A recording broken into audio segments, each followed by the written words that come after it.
சருக்களாய் தோன்றும் பாதைகளிலெல்லாம் பின்னலாய் தாங்கிடும் விரல்கள் அழகு.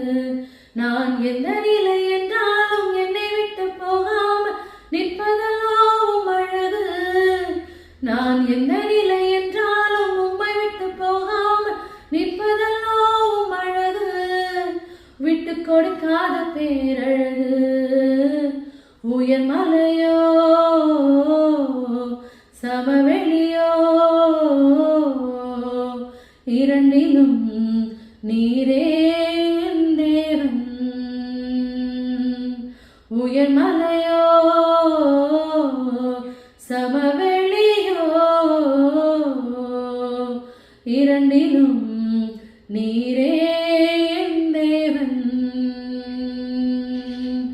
எந்த நிலையிலும் ஆராதித்திடுவேன் என் இயேசுவை முழு மனதோடு ஆராதித்திடுவேன்.